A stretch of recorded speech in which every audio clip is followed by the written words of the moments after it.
Pregnant सास। जमाना कितना भी बदल जाए, इतना भी नहीं कि बहू घर आए और सास गर्भवती दिख जाए।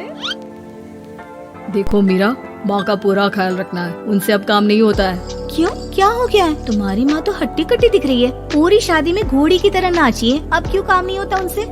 वो माँ प्रेग्नेंट है ना, बच्चा होने वाला है। मैं कभी भी भाई बन जाऊंगा इस साल के अंत तक। क्या बोल रहे हो? वो सर पर हाथ रखकर बैठ जाती है। यार पहले क्यों नहीं बताया? कैसा मजाक है ये?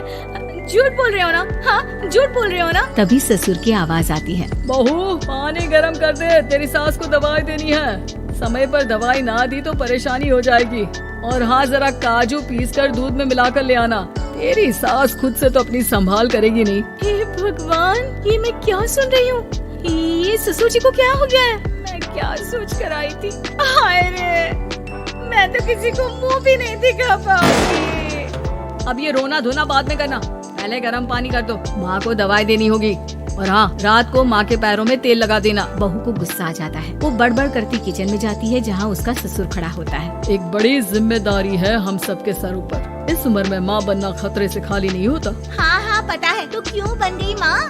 अरे खतरे से कम नहीं है तो क्या जरूरत थी लल्ला पैदा करने की? कैसी बात कर रही हो बहू? क्या तुम खुश नहीं कि घर में एक नया मेहमान आएगा, छोटे छोटे पैरों से पूरे घर में घूमेगा? पिताजी, ये हाथ जोड़े आपके, आप यहाँ से जाओ। ये शायरी बाद में बताना, अभी मैं पानी गरम करके थर्मस में दे देती हूँ। सारा दिन पिलाते रहो गरम पानी। और हाँ, ये बच्चे की बात बार बार मुझसे कोई नहीं करेगा। बहू का पारा अब चढ़ा ही रहता था। वो काम तो सारा करती, लेकिन किलस किलस कर। मीरा सारे काम से फुर्सत पाकर बैठी होती है कि माँ का फोन आ जाता है। बेटा, बहुत बड़ी जिम्मेदारी है तेरे सर पर, अच्छे से निभाना। ससुराल में हर किसी को खुश रखना वैसे तो मुश्किल है, लेकिन भगवान ही हिम्मत देता है बहू को हर कुछ सहकर सबको खुश रखने की। क्या बड़बड़ किए जा रही हो माँ? जानती भी हो कि यहाँ क्या चल रहा है? मेरी सास, अरे तेरी सास तो देवी है देवी। कितने खुश हो रहे थे सारे तेरी सूरत देख देख कर। पता नहीं जैसे बहू नहीं कोई मन मांगी मुराद मिल गई हो उन लोगों को। अरे बात तो पूरी सुनो। मन मांगी मुराद तो पूरी हुई है। अरे मेरी सास को बच्चा होने वाला है, प्रेग्नेंट है वो। क्या बकवास कर रही है मीरा? ये बात किसी को कहना मत। मुझे तो बता दिया, लेकिन अब अपनी जबान सिल ले। कहाँ है तेरी सास? बात तो करा मेरी। पूछू जरा, पोता पोती खिलाने की उम्र में खुद का बच्चा खिलाने का शौक कहाँ से आ गया? और आया भी तो बताना तो चाहिए था। अब क्या नाक कटाने के लिए हम लोगों से रिश्ता जोड़ा है? रुक, तेरे पापा से बात करती हूँ। मीरा फोन रखकर लेट जाती है। वो एक सपना देखती है कि उसकी गोद में एक बच्चा खेल रहा है। भाभी की गोद में कितना खुश दिख रहा है ना, लग ही नहीं रहा कि भाभी है। मैं तेरे लिए क्या लाया हूँ, सोने की बालियाँ। तेरी शादी में तो मैं बुढ़ा हो जाऊंगा ना। अरे कैसी बात कर रहा है बेटा, इसकी जिम्मेदारी तो तू ही लेगा। हम लोगों का तो कोई भरोसा नहीं, कब ऊपर वाला उठा ले। बहू को सास को देख देख कर गुस्सा आ रहा था। तभी वहाँ पड़ोसन आ जाती है। अरे बहू, तुझसे तो पूछने से भी डर लगता है कि कब खुशखबरी सुना रही है। अब तो अपनी 1 महीने की ननद की ही जिम्मेदारी संभाल ले, बहुत है। अपने जेवर भी रख देना और पैसे भी जमा करना शुरू कर दे। वो बात आगे बढ़ाती, उससे पहले ही बहू जोर से चिल्लाकर उठ जाती है। नहीं नहीं नहीं नहीं, मैं अपने जेवर किसी को नहीं दूंगी। अरे कौन ले रहा है तुम्हारे जेवर? तुम औरतें भी ना सपने में भी जेवर ही संभालती रहती हो। मैंने जो सपना देखा है ना, सुनोगे तो होश उड़ जाएंगे।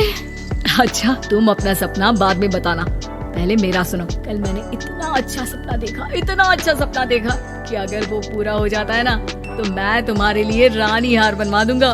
बहू अब सारे गम भूलकर पति का सपना सुनने में लग जाती है। अरे क्या सपना था बताइए ना, बोलिए भी तो, क्या सपना है? मैं पूरा कर दूंगी अगर बात रानी हार की है तो। बोलिए बोलिए। मैंने रात को सपना देखा कि माँ को बेटी हुई है और मुझे बहन। सच्ची, इस घर में बेटी हो जाए तो मैं तो झूम ही उठूं। मीरा का मुंह बन जाता है, वो चुप हो जाती है और सपने की बात याद करती है कि बेटी हुई तो उसे ही अपने गहने उसे देने होंगे। फिर तो रानी हार की जरूरत पड़ेगी ही। भाई लड़की बड़ी होगी, उसकी शादी होगी तो जेवर तो चढ़ाने ही होंगे ना, कहाँ से आएंगे वो? कितने समझदार हो तुम मीरा। मैंने भी यही सोचकर तुम्हारे लिए रानी हार लेने का सोचा था। अरे फूटी किस्मत मेरी जो ऐसा परिवार मिला। मेरे पापा की तो मैं अभी क्लास लगाती हूँ, जो सब जानती हुए भी ऐसे परिवार में मेरी शादी कर दी। बहू पिता को फोन लगाने ही वाली होती है कि ससुर की फिर से आवाज आती है। बहू गरम पानी ले आ जल्दी, थर्मस में खत्म हो गया है। बाद में खबर लेती हूँ मैं पापा की, पहले सास को गर्म पानी दिया हूँ। बहू अभी किचन में काम कर ही रही थी कि मीरा के मम्मी पापा आ जाते हैं। वो हाथ में ढेर सारे फल लेकर आते हैं। मीरा के पिता मीरा के ससुर से कहते हैं, लीजिए भाई साहब, ये फल रखिए, बहन जी को खिला दीजिएगा। वैसे कैसी है उनकी तबीयत? बस पता तो है आपको, ऐसे वक्त में जो होता है बस वही सब। मुझे तो सुनकर बहुत गुस्सा आया था, लेकिन चलिए, भाग्य में जो है लिखा उसे कौन टाल सकता है। डॉक्टर को दिखाए? हाँ, बस डॉक्टर आने ही वाला है। अच्छा हुआ आप लोग भी आ गए। उतने में एक सुंदर सी लेडी डॉक्टर आती है। पेशेंट कौन है? अरे नहीं जी, मैं तो बहू हूँ इस घर की। मैं तो अभी सोच भी नहीं सकती पोता या पोती के बारे में। अभी तो मेरी सास ही। अरे चुप हो जाना, देख तो ले, डॉक्टर है ये, किसी के भी सामने गुस्सा फोड़ देती है। डॉक्टर कमरे में जाती है और थोड़ी देर बाद बाहर आ जाती है। पीछे से सास भी निकल आती है। हे भगवान, इतना दुख तो किसी को भी ना दे जितना मुझे दिया है। देखिए बहन जी, आप लोगों को तो ये सोचना भी नहीं चाहिए था। वही तो मैं भी कह रही थी कि आप लोगों के लिए तो सोचना भी गुनाह है, लेकिन अब पछताए हो क्या जब चिड़िया चुग गई खेत। डॉक्टर वहाँ से चली जाती है। मैं माँ नहीं बन सकती, मैं प्रेग्नेंट भी नहीं हूँ। ये कैसे? तुम तो बोल रही थी कि अरे वो गैस का दर्द था और पेट भी गैस से फूल रहा था।